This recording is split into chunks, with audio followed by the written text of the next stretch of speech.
la relación íntima de estas tres capas, ¿sí? No están separadas. Algunas veces sí, pero la mayor parte siempre hay un poquito de alteración en ambas. Por lo tanto, vamos a hablar de la corteza suprarrenal. La zona glomerular es la que fabrica la famosa hormona aldosterona, que es un mineralocorticoide. La zona fascicular es la que fabrica el cortisol, que es la zona más grande. Y finalmente la reticular, la que produce el DEA y el DAS, que son andrógenos. Por lo tanto, las mujeres también secretan andrógenos en ese lugar, así que es importante tomar ese punto en cuenta. Y la médula, que fabrica otras hormonas como ¿qué hormonas se fabrican? Las catecolaminas, ¿no? Dopamina, noradrenalina y adrenalina. Son importantes en la parte hemodinámica, ¿no? Así que hay que también tomarla en cuenta. Aquí vemos el resumen que hemos dicho. El cortisol tiene tres capas: la glomerular, que fabrica principalmente la aldosterona; la capa fascicular, el cortisol; y la capa reticular, que fabrica estas hormonas, que en resumen es DA y DAS, porque decir esto es un trabalenguas: dehidroepiandrosterona y su conjugado sulfatado. Y la médula, lo que habíamos dicho, principalmente la base de la secreción de adrenalina y noradrenalina va a ser la dopamina, ¿no? Funciones diversas. ¿Qué funciones van a tener esta glándula? Todo lo que tenga que ver con las hormonas. Por ejemplo, los mineralocorticoides van a tener un receptor renal, el cual va a hacer que mande señales a la glándula suprarrenal gracias a un sistema de renina, angiotensina, aldosterona, que va a permitir modificar el volumen, ya sea para arriba o para abajo, dependiendo si necesitamos retener líquido o no. Luego vamos a tener una acción vascular también gracias a este dato, porque también se van a estimular las hormonas de la médula. Por lo tanto, por ejemplo, miren, una hipercalemia puede estimular la secreción de aldosterona, ¿sí? Gracias a un feedback también, ¿sí? A una retroalimentación. ¿De qué tipo sería? Si está elevándose el potasio, sube la aldosterona para tratar de provocar homeostasis. ¿Qué retroalimentación sería? Negativa, ¿no? La angiotensina 2, la hipovolemia y el exceso de renina también van a provocar su estimulación. Así que es importante tomar todos esos datos en cuenta. Entonces, el cortisol y los glucocorticoides van a tener relación con el metabolismo de los carbohidratos, de los lípidos, del calcio, del sistema nervioso y del sistema inmunitario. Si el cortisol está bajo, ¿cómo va a estar el sistema inmunitario? Si el cortisol está demasiado alto, ¿cómo va a estar el sistema inmunitario? Bajo también, ¿no? Así que es importante tomar en cuenta. Si el cortisol está alto o bajo, ¿cómo va a estar el sistema nervioso? También va a estar alterado, ¿no? Van a estar depres y demás, así que hay que tomar en cuenta eso. ¿Cuál es el eje? El famoso eje que hemos visto. Alguien me reclamó de los dibujos que han hecho, pero o que no han hecho, más bien creo que fue el reclamo. Creo que ya se fue, ¿no? El que me reclamó. Bueno, CRH en el hipotálamo, ACTH en la hipófisis y cortisol en este lugar, y gracias a un ritmo circadiano de secreción, ¿no? Por lo tanto, cualquier alteración de este eje va a traer consigo alteraciones de la glándula suprarrenal. En la parte reticular se van a fabricar estas hormonas, que son los andrógenos, y que en general se fabrican como prohormonas. Estas se van a activar dependiendo de la necesidad, tienen efectos androgénicos y estrogénicos, y la producción disminuye con la edad, hay que ir regulando y demás. Es decir, todo va a disminuir gracias a la senescencia celular. Por lo tanto, este no está exento del caso. Trastornos de la función suprarrenal: causa, efecto o defecto de la elaboración de única u otras zonas, es decir, puede estar alterada varias zonas o puede estar alterada solo una zona. Generalmente son varias. También hay una hiperplasia suprarrenal congénita que me puede traer trastornos serios de secreción. ¿Qué es eso? Síndrome de Cushing, un síndrome de Cushing típico. ¿Alguien puede mencionar algunos signos de ese paciente? A ver, levantando la mano. Estrías violáceas, aunque no levantaste la mano, malvado. Estrías violáceas, sí, correcto. Cara redonda. Cara de luna llena, muy bien. Después, ascitis. No, el paciente no tiene ascitis. La distribución grasa es diferente, pero no tiene ascitis, ¿perdón? Obesidad central, exacto. La distribución va a ser grasa, pero ascitis no. ¿Qué más? Ginecomastia, equimosis, bien. ¿Esto qué se llama? Le haces levantar las manos y peor todavía aparece plétora facial, ¿sí? Si le hacemos dar la vuelta seguramente va a tener acromegalia, jiba de búfalo. No manches, güey. Bien, dentro de las manifestaciones clínicas del síndrome de Cushing, que es la elevación del cortisol, estamos hablando de aumento de peso, plétora, hipertensión. Las que están en amarillo son las más frecuentes, pero no las vemos. ¿Por qué? Intolerancia a la glucosa. Deberíamos pensar en estos pacientes esa intolerancia. ¿Por qué todas las clases así? ¿Todas? Bien. Depresión, ansiedad,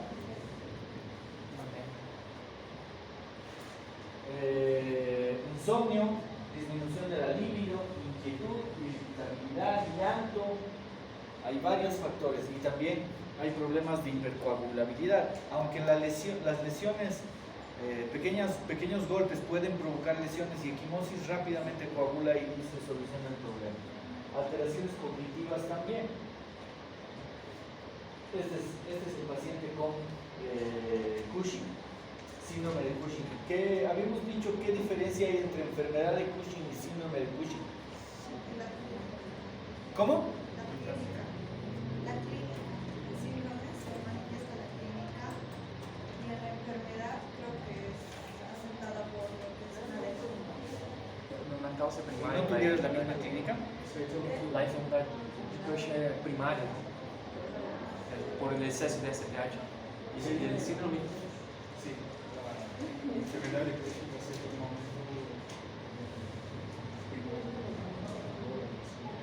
La síndrome puede ser por supresión de fármacos. La enfermedad de Cushing es central, secundaria o terciaria. El síndrome es primario o puede estar asociado a lo que dice. Vamos a ver enseguida las causas. Una de las causas es la que dice, pero estamos diciendo que la afectación es suprarrenal, ¿no? Principalmente. Habíamos mencionado que cuando damos mucho glucocorticoide, ¿cómo va a estar el eje? Todo el eje, ¿no?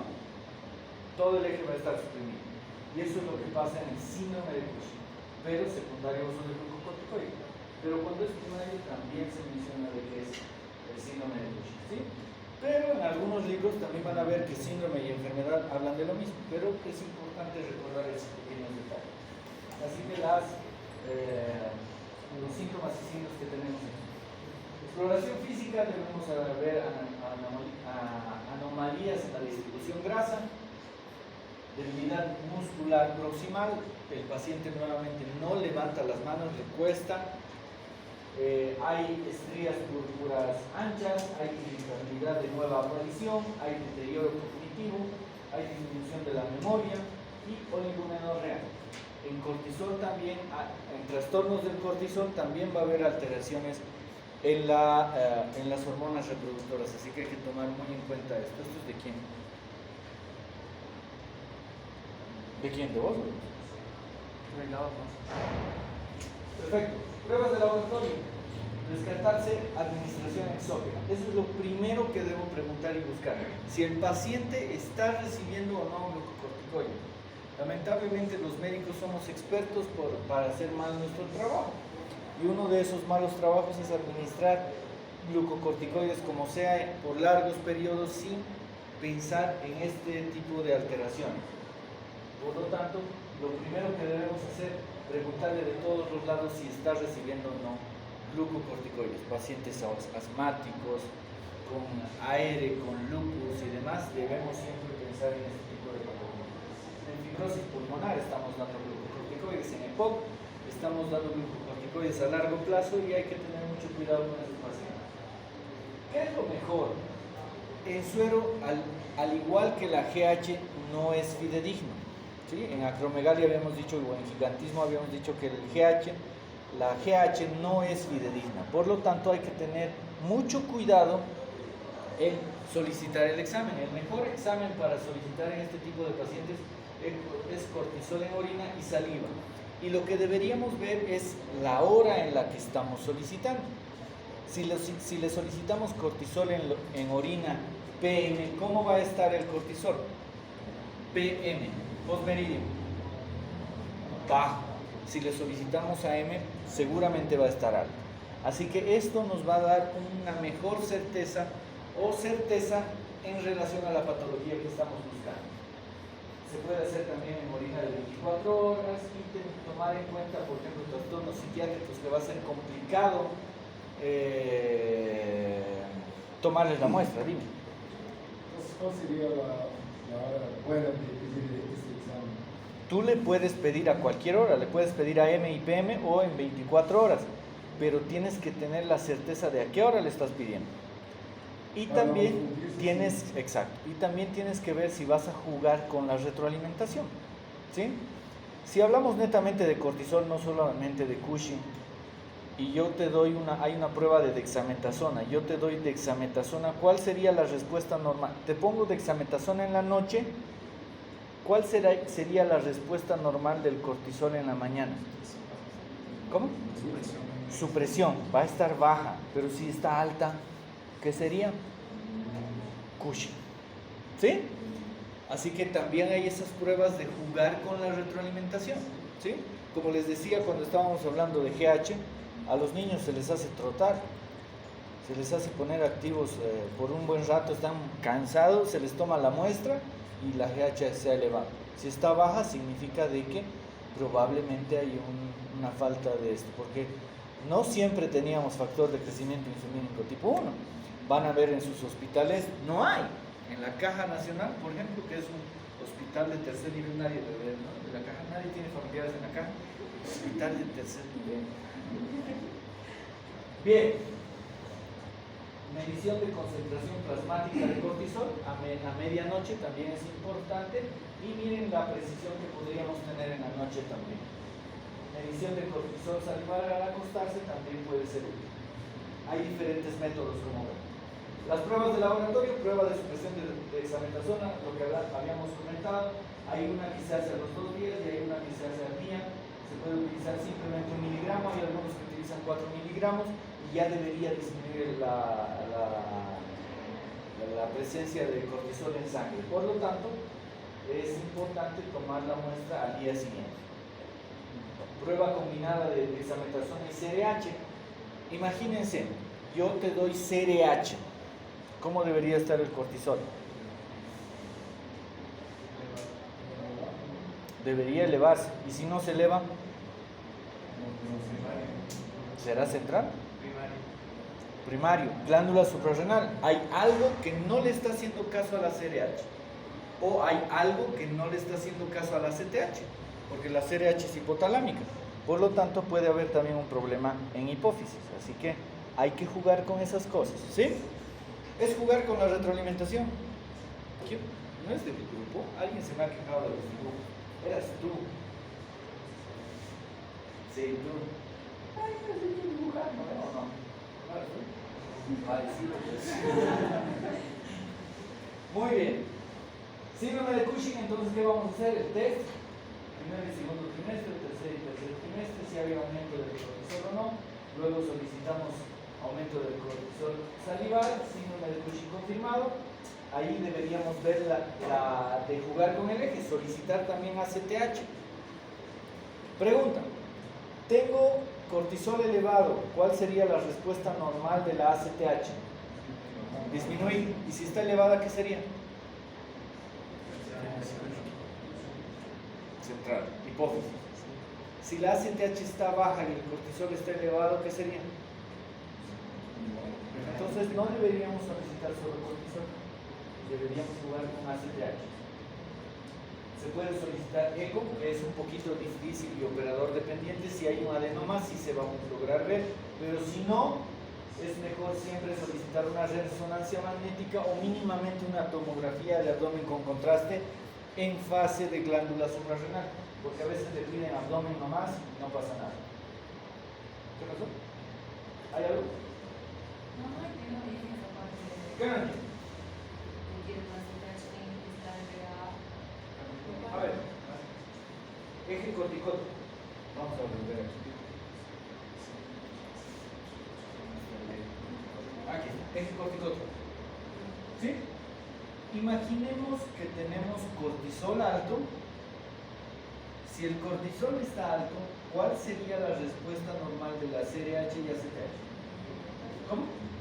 Disminuir. ¿Y si está alta la ACTH? ¿Dónde es el problema? Ahí. ¿Cuál es el problema? Si es que está elevado. Ya. Ahora, imaginemos que tengo cortisol, vamos a dar otro ejemplo. Cortisol bajo, ¿cuál sería la respuesta de la CRH y ACTH? Elevada. ¿Sí? Ahora, ¿qué pasa si doy CRH? Yo estoy administrando CRH y tengo cortisol bajo. Si tengo cortisol bajo, ¿por qué está bajo? Hay dos opciones. Uno, que la hipófisis está funcionando mal, para eso solicito ACTH. Imagínate que la ACTH está elevada. ¿Dónde es el problema? Estoy administrando CRH, tengo ACTH elevada y cortisol bajo. ¿Dónde es el problema? ¿Perdón? Estoy administrando CRH, la ACTH se eleva y el cortisol está bajo. ¿Qué dicen los demás? ¿Cómo?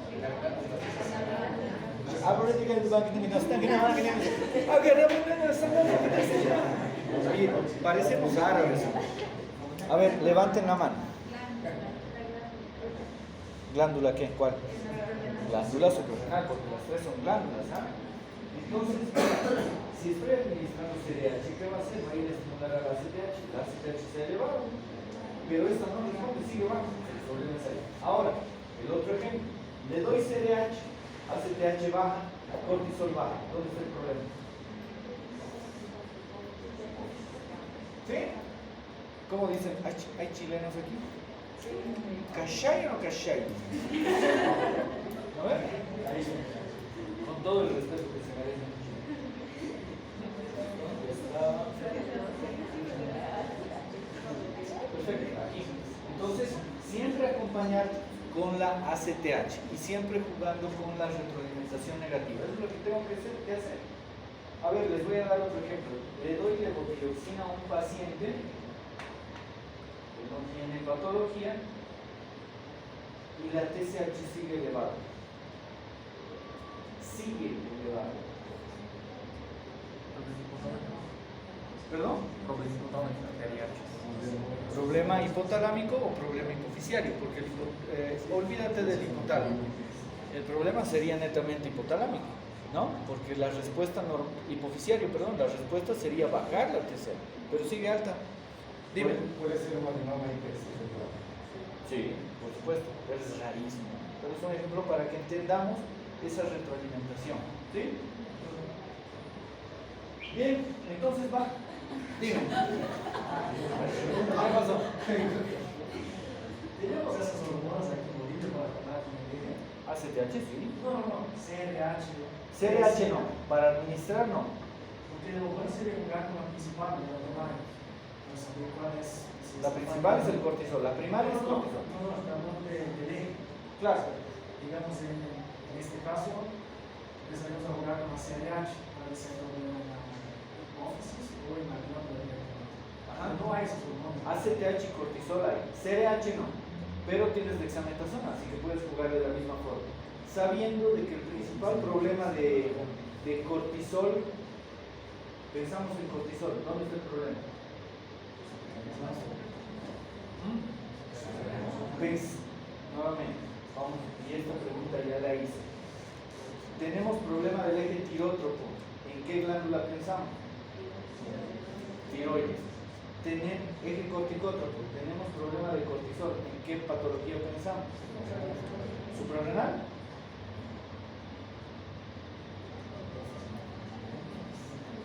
¿Qué es hipófisis? El problema principal cuando hablemos de cortisol es hipófisis. ¿Sí? Hipotálamo la mencionamos aquí, raro. ¿Será tan necesario tener CRH? Para casos difíciles sí, pero el porcentaje es menor, por lo tanto se trata de cubrir lo principal y luego recién trata de cubrir lo posterior, lo más difícil.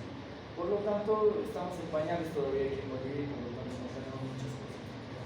Y el GH que no tiene más glándulas, por ejemplo. ¿Perdón? Y el GH, ¿cómo hace? Porque el eje del GH son dos, ¿no? Sí. Acá el GH, ¿Qué le pides? porque por ejemplo no tiene más glándulas secretoras, ¿no? ¿Pero qué le pides? Si crees en un trastorno de GH, ¿qué le pides? ¿Qué es más fidedigno? Factor de crecimiento y crecimiento. Ese también hay aquí, pero no en todos los hospitales. ¿Sí? Tenemos, nos defendemos más. La utilización de glucocorticoides por cualquier vía puede provocar exceso de glucocorticoides. ¿Están entendiendo esto? La utilización de glucocorticoides por cualquier vía puede permitir exceso de glucocorticoides por cualquier vía. ¿Sí? Creemos de que solo el novenoso u oral pueden afectar por cualquier vía. ¿Sí? Entonces, la más frecuente es dependiente de ACTH e independiente de ACTH. ¿Por qué se agachan? Si son grandes, igual. Miren. Sí. No manchen, güey. Diagnóstico diferencial. Atrofia adenoma no es frecuente la alteración bilateral. ¿Sí? Por lo tanto, este punto también es importante. Porque nos da chance a que el paciente pueda responder. Es decir, si tengo tuberculosis, rara vez es de ambas glándulas. Si tengo un cáncer o un adenoma, rara vez es de ambos. Por lo tanto, eso nos permite extirpar uno y mantener el otro para que siga funcionando. Pero lamentablemente a veces puedes provocar un adenoma igual en el otro lado por sistema de compensación. Así que no se olviden de jugar con el eje. Diagnósticos diferenciales, hay mixomas, estos son raros, pigmentación punteada, acromegalia y tumores testiculares que también pueden asociarse a elevación del azúcar. El cortisol definitivamente se asocia al azúcar. Nivel plasmático elevado o normal de ACTH en relación al tumor productor de ACTH. No olvidemos que también hay tumores de ACTH que no se dan en la hipófisis.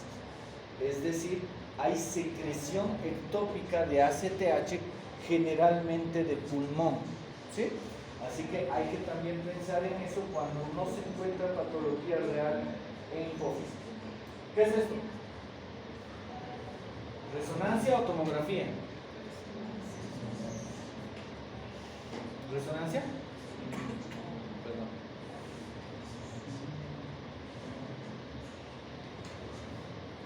¿Resonancia? Sí, ¿no? Resonancia. ¿Cómo está la hipófisis?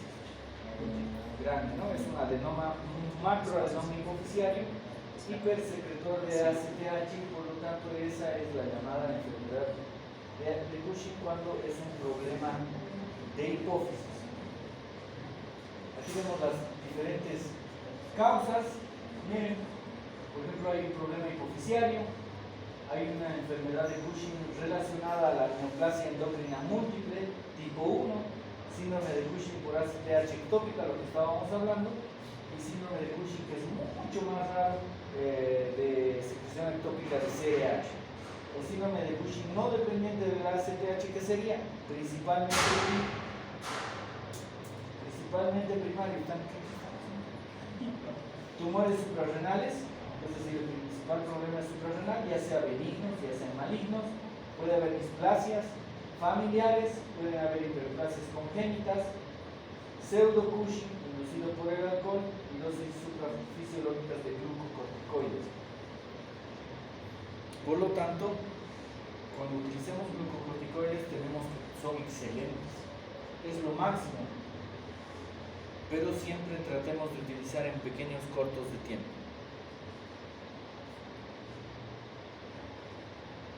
Entonces, cuando tengamos un síndrome de Cushing, exógeno, ya sabemos.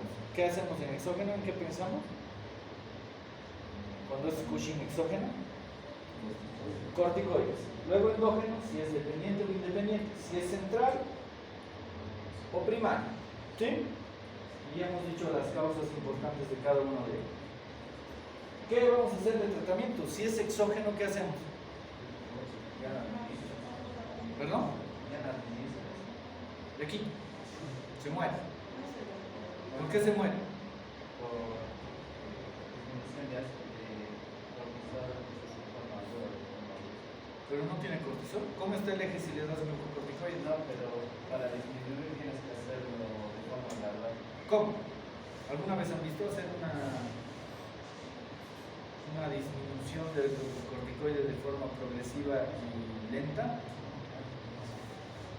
En AR es terrible. AR es lo peor de lo peor de lo peor. Le quitas 1 miligramo y ¡ay! Ya tengo dolor de mis articulaciones y demás. Es fregado. Pero esa desescalada debe ser lenta, como dice su compañero. Dependiendo, si es endógeno, puedes hacer una cirugía, resección quirúrgica de la lesión. Si es central, transesfenoidal. Si la cirugía no tiene éxito, no se puede realizar, se puede realizar una adrenalectomía superior. ¿Qué significa eso? ¿Sí? No estamos tratando adecuadamente, lo que se hace es extirpar arriba. ¿Sí? Es algo más serio, pero es a veces necesario. Causas suprarrenales primarias, resección del tejido anómalo. Aquí en Bolivia, ¿cuál sería la causa más frecuente de patología suprarrenal, aparte del uso de glucocorticoides? Más de subida de cortisol, de bajada. ¿Qué opinan? ¿Qué manera de mandar mensajes? Che. ¿Qué dicen? ¿Qué dicen? Aquí. En Brasil también. Sobre todo en el Amazonas. Tuberculosis suprarrenal, extrapulmonar, es muy frecuente que traiga problemas suprarrenales. Se pueden utilizar inhibidores de esteroidogenia también para tratar este tipo de pacientes. Tratamiento médico, si es central, cabergolina, etoposilo, que es muy importante, cisplatino, el famoso ketoconazol. Ya habíamos hablado del ketoconazol. ¿Qué es el ketoconazol? Habíamos mencionado que es un antifúngico, ¿no? Antimicótico. Pero a dosis bajitas también impide de que el ACTH se produzca y el cortisol también, por lo tanto baja la producción de cortisol. Es decir, tratamos el Cushing a dosis bajas con este antifúngico. Lo que decía su compañero, dejar de utilizar el medicamento de forma progresiva, no de golpe. Pero ¿cuándo decimos ahora sí tenemos que desescalar de a poco? Y cuando decimos no, podemos quitar de golpe. ¿En qué tiempo? Entonces, ¿hasta cuánto puedo utilizar dosis altas de glucocorticoides sin tener miedo de retirar el medicamento?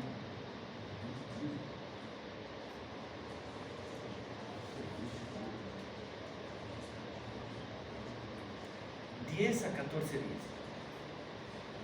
10 a 14 días, no más. Me paso de eso, ya tengo que desescalar. ¿Sí? Y la desescalada tiene que ser así. Y a veces subimos y bajamos, subimos y bajamos, subimos y bajamos. Exceso de mineralocorticoides, diagnóstico, fatiga, debilidad muscular, calambres, hipocalemia e hipertensión. Por lo tanto, si estamos pensando en un exceso de mineralocorticoides, es decir, un hiperaldosteronismo, midiéndole la presión, solicitándole simplemente electrolitos, ya estaríamos sabiendo de que probablemente haya un problema de este tipo. ¿Sí? Así que es importante con cosas sencillas solicitarle estos laboratorios. Porque, como decía su compañero, hay estas pruebas, Lamentablemente aldosterona, difícil de encontrar este laboratorio, sobre todo aquí. Puede deberse a enfermedad suprarrenal primaria con aldosterona producida y también se puede asociar a ACTH que está estimulando la capa. ¿Qué capa? Glómerular. Excelente. Hiperreninemia también, que puede estar asociada a ICC, a enfermedad renal crónica, entre otros, ¿no? Exceso de mineralocorticoides dependientes de renina, por lo tanto va a haber producción excesiva de aldosterona, lo que va a permitir de que el sodio suba y el potasio baje. Y eso va a permitir que jale agua al líquido intersticial y por lo tanto suba la presión, haya mayor resistencia con las paredes de los vasos. Y puede estar relacionado principalmente a hiperplasia y adenoma. Y se puede hacer una prueba de carga de sal. Si yo le doy sal al paciente en exceso, ¿alguna vez han tomado sal de mar? ¿Qué tal es? Rico, ¿no? Pueden tomar y tomar como la cerveza, ¿no? No toleras. Han probado, seguramente les voy a recomendar o les voy a pedir un trabajo para la siguiente clase. Han probado, ¿qué hora estamos? Estamos bien. Han probado enlatado de pepinos el jugo. Trabajo. Si no han probado, hagan eso. Tírense toda la plata. No, mentira. Una cuchara de ese jugo. ¿Cómo es? Extremadamente salado. Extremadamente salado. Si yo le doy sal, retroalimentación negativa nuevamente, ¿qué pasaría con la aldosterona?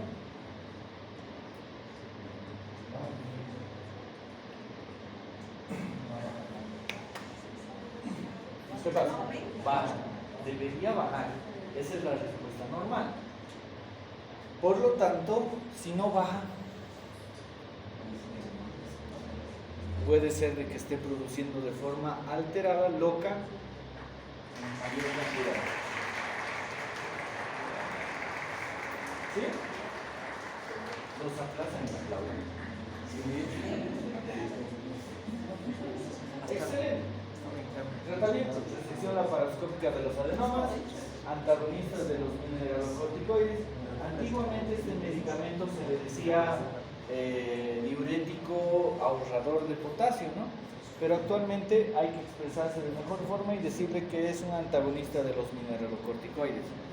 Este lo que hace, y si se dan cuenta, damos por ejemplo en pacientes con insuficiencia cardíaca, en pacientes con cirrosis hepática, es un medicamento muy utilizado, y por lo tanto lo que hace es antagonizar. Si tengo hiperaldosteronismo, tengo hipertensión, sería muy bueno darle espironolactona, es un excelente medicamento. Y así no revisar otros exámenes. Exceso de andrógenos. En mujeres puede presentar insultismo, acné, anomalías, infertilidad. Las mujeres pueden tener desgrave, clitoromegalia, hábito corporal masculinizado, alopecia, entre otros. Es decir, un problema de glándula suprarrenal me puede traer trastornos serios en ese sentido. El diagnóstico puede ser un hirsutismo idiopático, puede haber hiperprolactinemia, que también se puede asociar a esta patología, resistencia a los glucocorticoides, relacionado a los andrógenos que se secretan en la ¿qué capa? Reticular. En relación a la testosterona también puede haber problemas. No olvidemos que, por ejemplo, el síndrome de ovario poliquístico está relacionado a elevación de los andrógenos, un hiperandrogenismo. No siempre es asociado a un hiperandrogenismo de la testosterona, sino del DA y el DAS, ¿sí? Las pruebas de imagen también son importantes en este tipo de pacientes porque pueden estar relacionados a adenomas y demás. Entonces, tengo hipertensión arterial con hipocalemia, ¿y cómo va a estar el sodio? Alto. Si hay hipertensión y un incidentaloma, muchas veces no nos damos cuenta, le solicitamos una tomografía para ver piedras en los riñones y le encontramos un adenoma. O también puede haber hipertensión refractaria, que no mejora. Por lo tanto, puede haber una actividad de renina plasmática disminuida, va a haber aldosterona plasmática elevada, y tenemos que ver la relación en cuanto a cantidad. Si esta relación está aumentada, ya pensamos en un aldosteronismo primario. Si este está entre estos intervalos de 25 a 50, puede haber sobrecarga salina, lo que ese jugo delicioso de pepino, a ver si lo toman, sería ideal. La siguiente le van a odiar, pero... Y luego solicitar exámenes, por ejemplo, de tomografía y resonancia magnética para determinar si hay un problema real a ese nivel. El tratamiento, si es congénita, glucocorticoides, es decir, ¿qué glucocorticoide por excelencia utilizarían en estos pacientes? Si tengo un problema de déficit de mineralocorticoide, ¿qué glucocorticoide utilizarían para reponer eso? Hidrocortisona. Maravilloso. Anticonceptivos o antiinflamatorios orales, y también puede estar destinada a la cirugía. Ahora vamos a ir al otro bando. Addison. La hiperpigmentación, ¿por qué mecanismo? Rebosamiento de gases. Una belleza. Parece que recién hubieran dado examen. Insuficiencia suprarrenal primaria. Hablamos de una destrucción autoinmunitaria, generalmente en el tipo 1 y tipo 2, en relación a el MEN1 y MEN2, alopecia areata, vitiligo. No se olviden que el vitiligo puede asociarse también a trastornos del cortisol, principalmente cuando hay disminución de la producción, enfermedades tiroideas, en problemas multiglandulares o poliglandulares también. La adrenoleucodistrofia también puede estar asociada, pero gracias a Dios es raro. Y la sustitución de tejido suprarrenal. Miren dónde está la tuberculosis. En Latinoamérica tenemos que pensar sí o sí en tuberculosis extrapulmonar, por lo tanto hay que recordar siempre eso. Insuficiencia suprarrenal primaria, puede ser congénita o no, por deficiencia enzimática también, y generalmente hay otras causas infrecuentes. También hay resistencia a la ACTH, hipoplasia suprarrenal congénita y amiloidosis, que también se va a dar por depósito de estas sustancias. Por lo tanto, también debemos pensar en las causas de insuficiencia suprarrenal primaria y secundaria.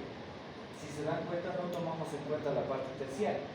Dentro de las primarias encontramos la principal, autoinmune, luego la infecciosa, las congénitas, infiltración tumoral, inducida por drogas, y hemorragia adrenal bilateral, que también es otro dato importante. Y dentro de las secundarias, problemas superficiales, ¿no? Principalmente, que ya los hemos llevado. Dentro de la insuficiencia suprarrenal secundaria hay una supresión del eje hipofisiario, es decir, no hay producción de la ACTH, que en general la principal causa es déficit de producción por tumores, ¿sí? Los tumores están presentes aquí. Y miren cuánto tarda el eje en recuperarse, por eso no debemos quitar los glucocorticoides de forma brusca, porque hasta 18 meses puede tardar en recuperar el eje corticótropo a la hora de utilizar de forma crónica los glucocorticoides. Es decir, puedes recuperarte en un mes, en 2 meses, como también puedes recuperarte en más de 1 mes y medio. Digo 1 año y medio, así que hay que tomar eso en cuenta. Lesiones en el hipotálamo y hipófisis, que ya las hemos mencionado en clases anteriores. Dentro de las manifestaciones clínicas dependen de la etiología y de la duración. Esto es de vital importancia. Primero, que hay una primaria de destrucción de la corteza suprarrenal, o algo pasa en la glándula suprarrenal, o secundaria, incapacidad de liberar las hormonas centrales. Eso ya sabemos. Pero debemos saber de que hay 2 partes importantes. Oh, por Dios. Vale. No hay derecho, se han enojado. Bien, tenemos que saber de que hay una insuficiencia suprarrenal aguda y hay una insuficiencia suprarrenal crónica. ¿Por qué la importancia de eso? Porque la aguda es sinónimo de muerte. El paciente se va a morir, y esa es la causa más frecuente de fallecimientos no diagnosticados en hospital. no le encontramos, y lamentablemente aquí en nuestro país no aprendemos de nuestros errores, ¿no? Deberíamos hacer autopsias, ¿sí? Pero en ningún hospital hacemos autopsias hacemos de crímenes nada más, pero deberíamos hacer autopsias en pacientes que no sabemos bien el diagnóstico, cosa que no se hace, pero debería hacerse. Así que si alguno de ustedes va a ser jefe alguna vez, un ministro y demás, ojalá que no, van a proponer pues de que se haga autopsias de los pacientes que no se diagnostican adecuadamente. Dentro de las manifestaciones clínicas hay hipotensión ortostática. ¿Alguien sabe alguien sabe cómo se hace un examen de hipotensión ortostática? ¿Qué? ¿Te animas? ¿Cómo le haces?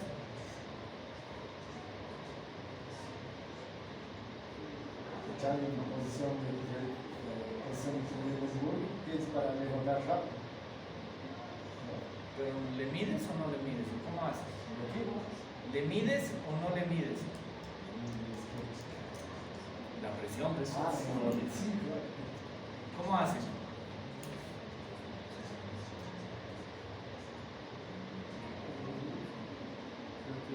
Habíamos hablado de cómo le miden la presión a una embarazada. ¿Saben eso, no? Ya han averiguado, ya han tenido la oportunidad de tomarle la presión adecuadamente a una paciente embarazada. ¿Cómo le toman la presión a una paciente embarazada? Está con su bichito así gigante. ¿Cómo le hacen? ¿Cómo le toman la presión?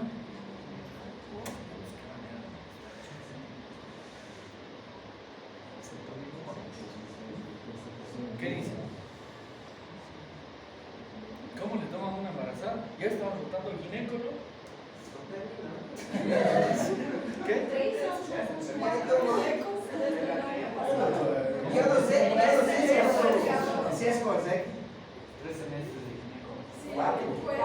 No, en el ginecólogo y él tampoco escuchó sobre eso. Hay diferencia. Sí.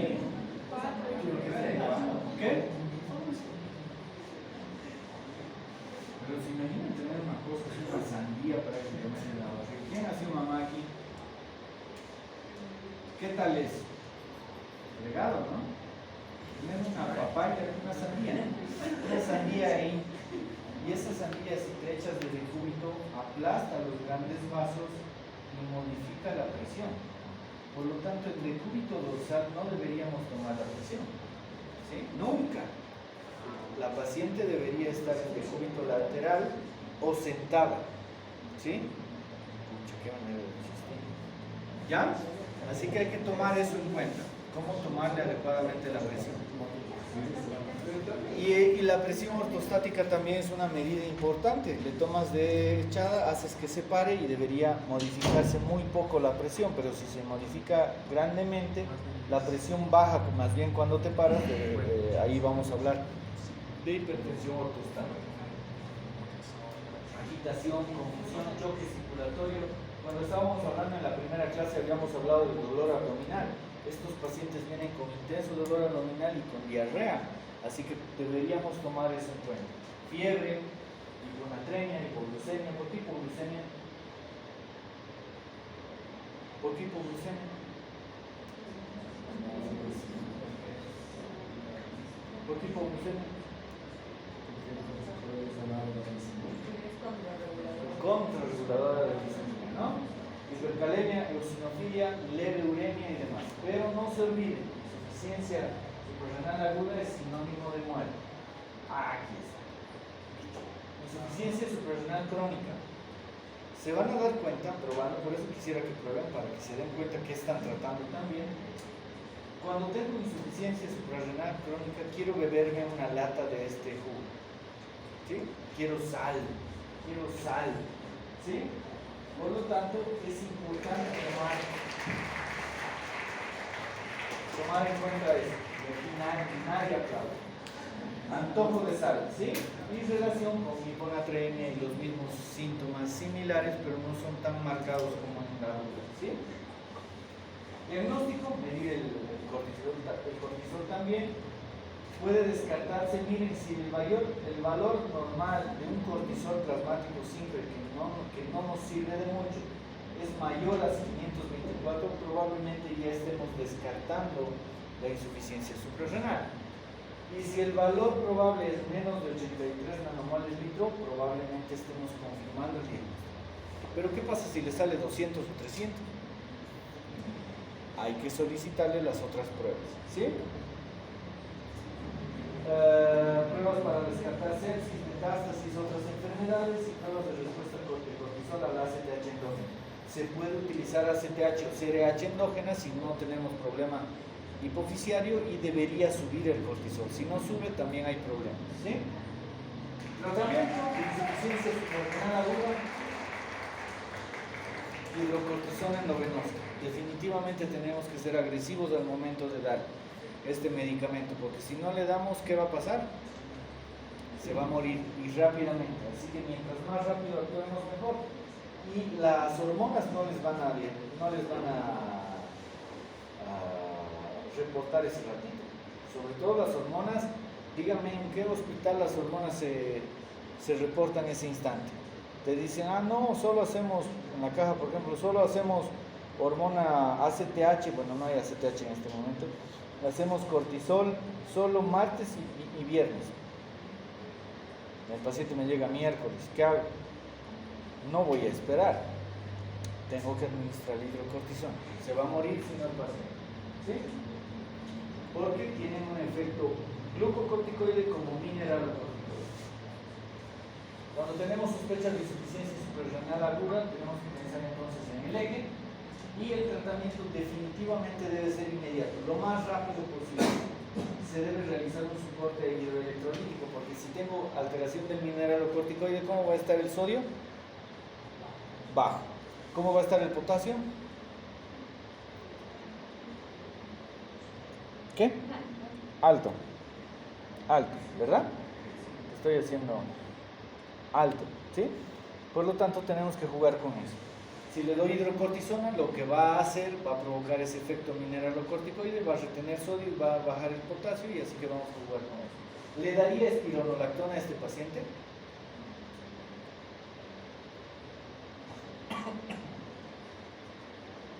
Espironolactona a la 1, espironolactona a las 2, 3, 4, 5, ¿qué dices? ¿No?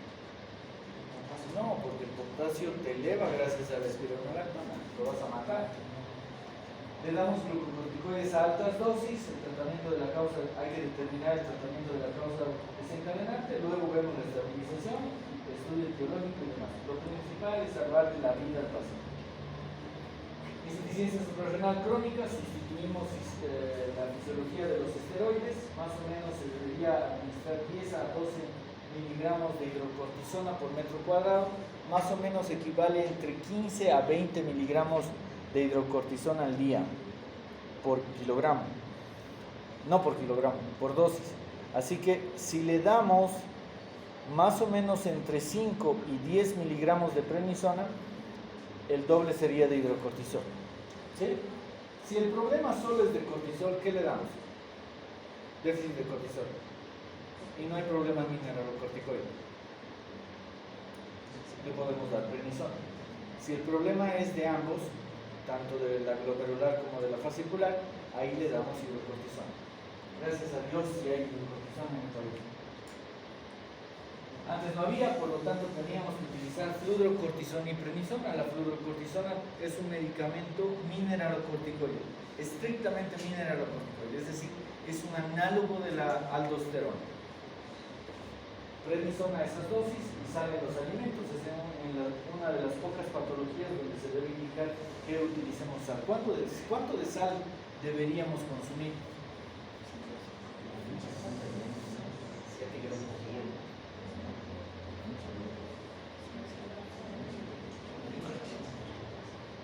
¿Cuánto de sal deberíamos consumir?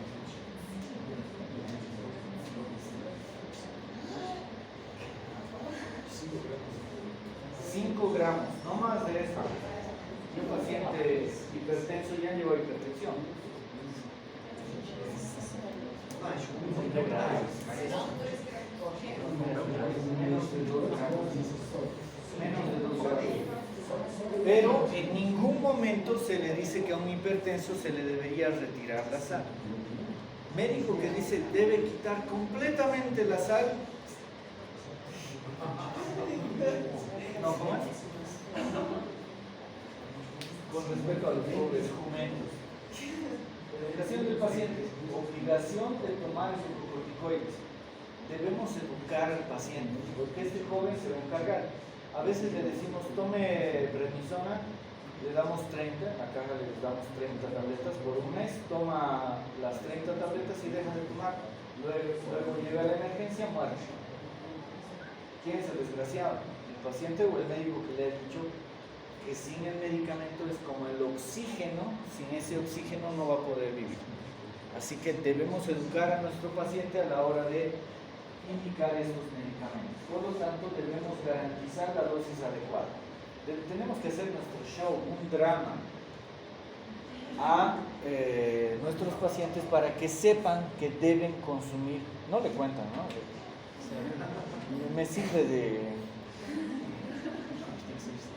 Ya viene siendo mi muletilla. Dosis diaria en casos de estrés se puede duplicar en fiebre, náuseas, diarrea, incluso llegar a dosis máximas de hidrocortisona. Otro punto importante, si un paciente con insuficiencia suprarrenal les llega con alguna infección o algo, deberíamos aumentarle un poquito la dosis, porque no va a ser la respuesta igual, ¿sí? Evaluación para asegurar la posología adecuada, nuevamente repetir, y esto tiene relación con esto, y esta no tiene relación con este joven que ese es un experto para llevarse a las personas. Deficiencia de mineralocorticoides, nivel de renina bajo, normal o alto, midiendo la actividad de renina plasmática, ¿sí?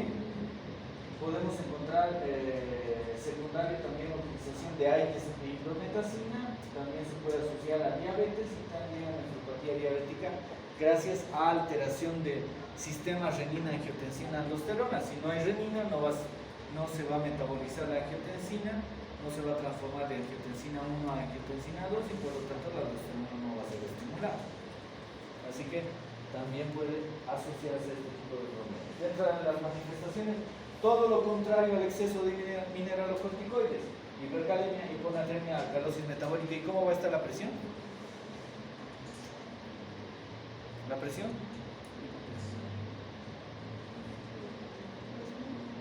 Disminuida, exacto. Tratamiento, sustitución de sodio, mínimamente 4 miligramos de cloruro de sodio, fluorocortisona y demás. ¿Qué es la fluorocortisona entonces? ¿Qué es la fluorocortisona? Análogo de los mineralocorticoides. Podemos seguir. Falta 15 minutos. Las sinapsis del cerebro. No molesta. Este de las sales, no concordo con que cuanto más bajo la sal consumes, más se va a reactivar los túbulos colectores de los riñones para retener sal. Con eso gasta agua y aumenta la presión arterial. Exactamente. Por eso no se debe decir a los pacientes que dejen de consumir sal. Tienen que consumir sal, pero no en exceso. El consumo de sal tiene que ser mínimo, pero no quitar completamente. Si quitas completamente va a tener ese efecto. Acaba de responder lo que habíamos dicho hace rato.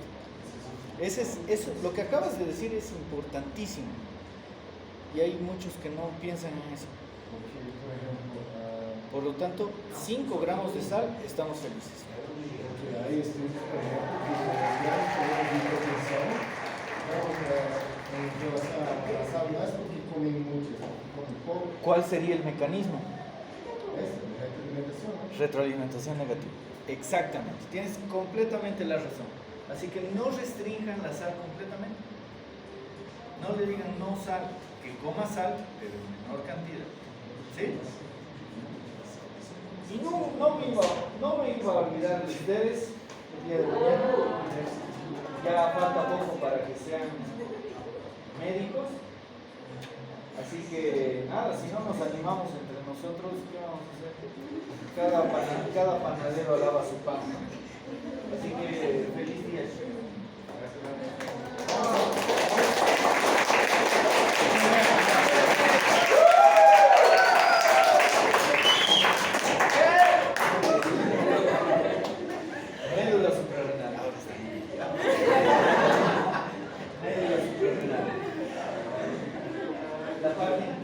la glándula suprarrenal es también importantísima, es un lugar donde se fabrican tres hormonas principales, la dopamina, la noradrenalina y la adrenalina, y tiene alta importancia con diferentes mecanismos con la parte hemodinámica y de la circulación.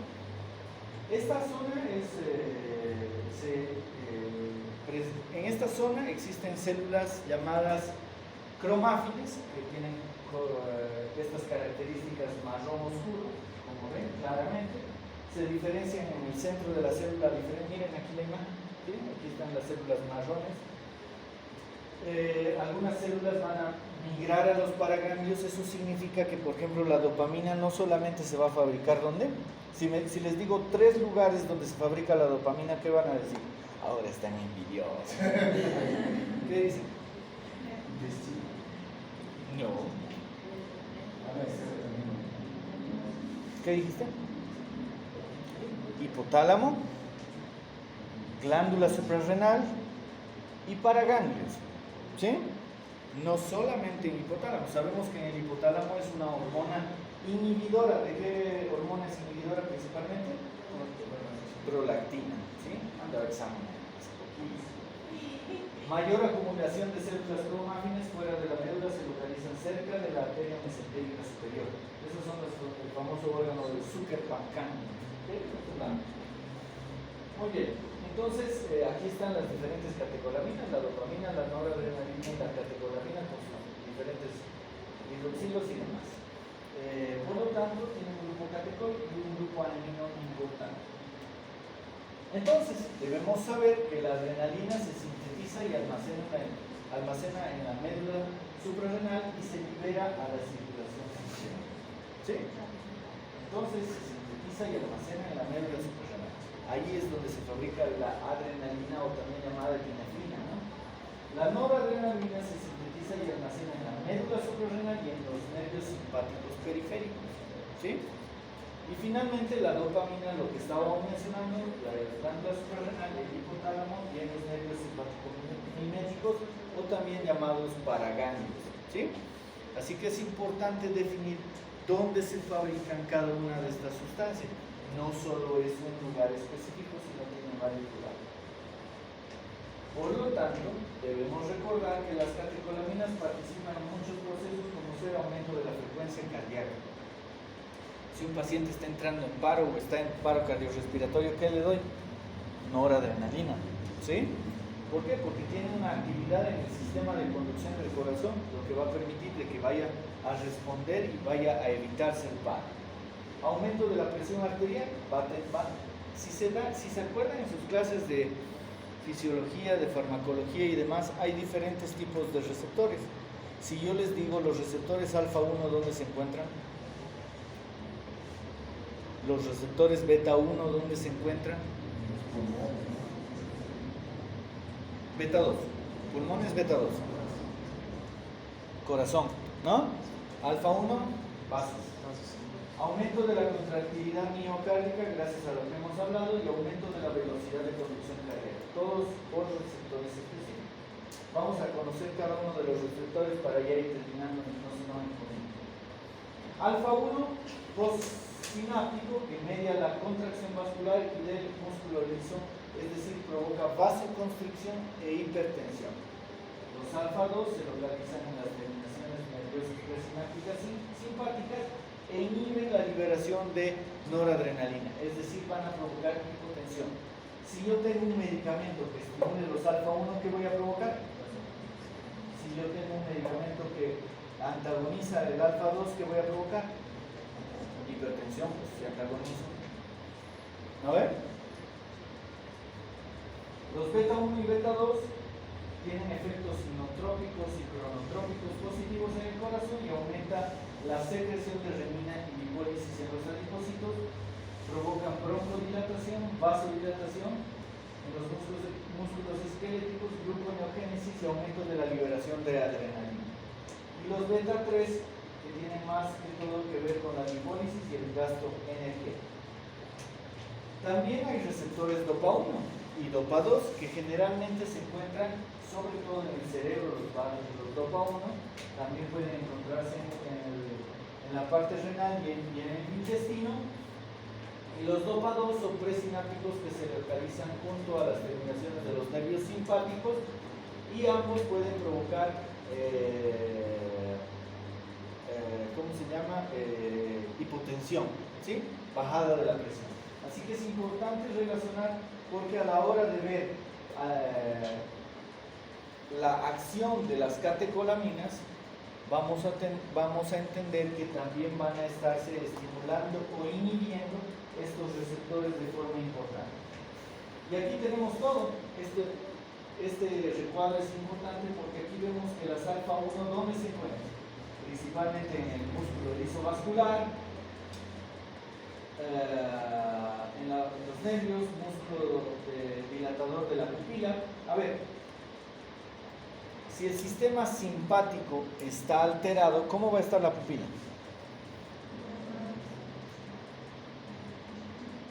¿Sí? Midriasis. ¿Y si el parasimpático está actuando? ¿Seguro?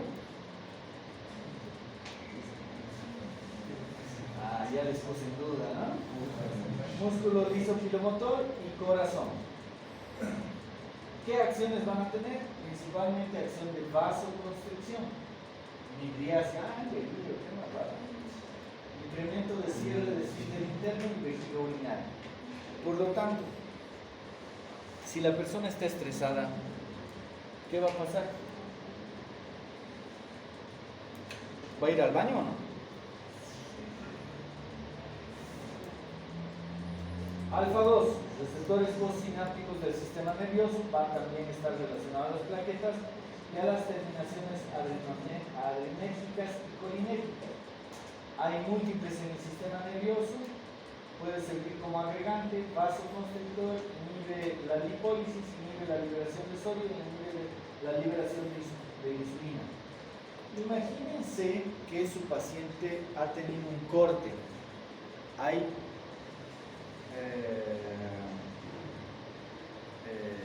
solución de continuidad. Se expresa el factor de von Willebrand. La cascada de coagulación comienza a estimularse, pero también se estimulan las plaquetas, ¿sí? Así que por otros mecanismos también se pueden estimular las plaquetas y permitir de que haya una homeostasis que ha sido rota por justamente esta pequeña solución de continuidad. Los beta 1 son propios netamente del corazón y traen consigo los datos de inotropismo y cronotropismo. ¿Qué es inotropismo? ¿Qué es cronotropismo? La fuerza de ¿Cuál? Inotropismo, cronotropismo es la velocidad. ¿La qué? La frecuencia. La frecuencia. ¿Y patnotropismo? Patno. No. A ver si buscan qué es cronotropismo, inotropismo, patnotropismo y demás. ¿Sí? A ver si buscan y es importante acordarse de todas esas cosas. Tarea para la siguiente clase. Beta 2, como ha dicho su compañero, músculo liso bronquial, también se encuentra en el útero, músculo esquelético del hígado, ¿qué hace? Relaja el músculo liso. ¿Qué pasa si doy beta bloqueantes en un paciente asmático? ¿Qué le va a pasar al paciente? Utilizo beta bloqueantes en un paciente asmático. Asma, ya han llevado asma, ya han llevado neumo, ¿no?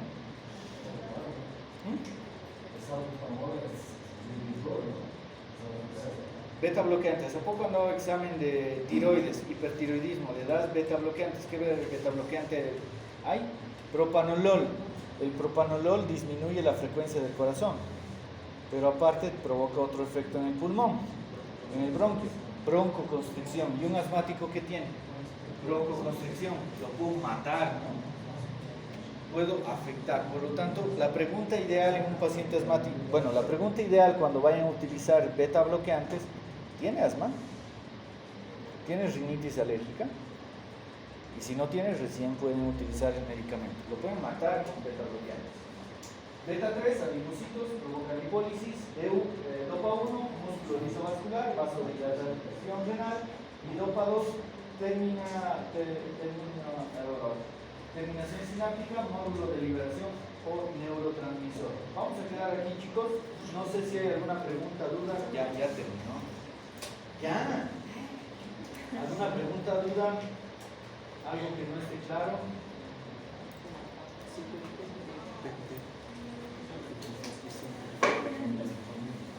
Bien, chicos. Vamos a ver qué pasa. Pasamos.